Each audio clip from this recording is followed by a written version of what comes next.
Have you ever stubbed your toe and screamed, but then a minute later, the pain just vanishes? Or maybe you've had a paper cut that hurts more than a much deeper wound. What if I told you that pain has almost nothing to do with the actual damage to your body? In fact, what if I told you that pain is a complete illusion, a story your brain tells itself, and sometimes it gets the story completely wrong? This might sound crazy, but it's a scientific fact.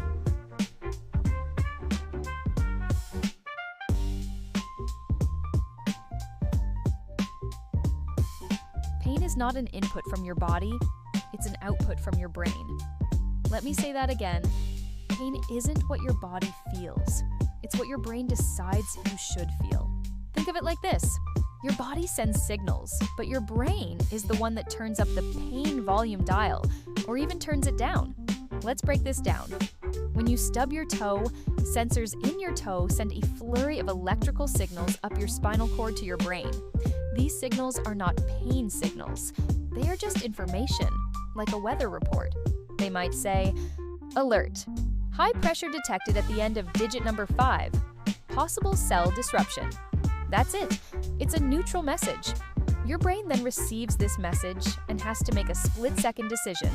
It asks itself a series of questions. Is this dangerous? Have we experienced this before? What's happening around us right now? Are we in a safe place? Or are we being chased by a lion? All of this happens unconsciously in a fraction of a second. Based on the answers to these questions, your brain creates the sensation of pain. If it perceives a threat, it cranks up the pain to get your attention. It's yelling, "Hey, stop what you're doing and look at your toe. This could be serious." It's a protective mechanism designed to make you change your behavior to prevent further harm. This explains so many weird things about pain. Think about soldiers in battle who get seriously injured but don't feel a thing until they're safe in a hospital. Their brains, focused on the immediate threat of survival, literally turn down the pain volume because feeling that injury right then would be counterproductive. The brain's priority is escaping the danger, not worrying about a leg wound. The same principle works in reverse. This is where phantom limb pain comes in. Someone who has had an arm amputated can still feel excruciating pain in their missing hand. The body parts aren't there, so there are no sensors sending signals. But the brain's map of the body still includes that arm. It gets confused by the lack of signals, and in its confusion, it can create the very real, very intense sensation of pain. It's trying to protect a limb that no longer exists. This idea completely changes how we can approach managing pain. Since pain is an output of the brain, influenced by our thoughts, emotions, and beliefs, we can actually learn to influence it. It's not about toughing it out or ignoring it. It's about retraining the brain. This is the science behind things like mindfulness and meditation for chronic pain. By focusing your attention, calming your nervous system, and changing your emotional response to the pain signals, you can teach your brain to interpret them differently. You're essentially telling your brain, "Hey, thanks for the warning, I've heard you, but this situation isn't as dangerous as you think it is." You can turn the volume down now. Even our expectations play a huge role. Studies have shown that if a doctor tells you a shot will be extremely painful, you will report more pain than if they tell you it will just be a small prick.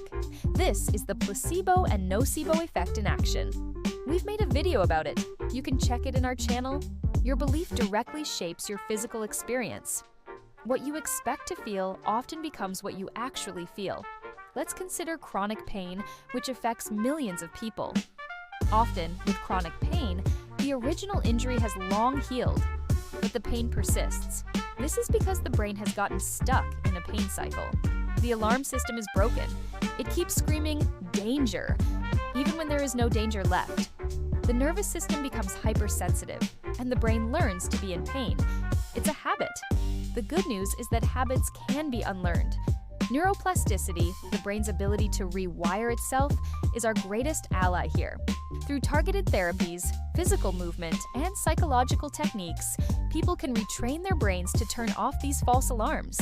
It's about teaching the brain that movement is safe, that those sensations are not threats, and and that it can return to a normal, non-pain state.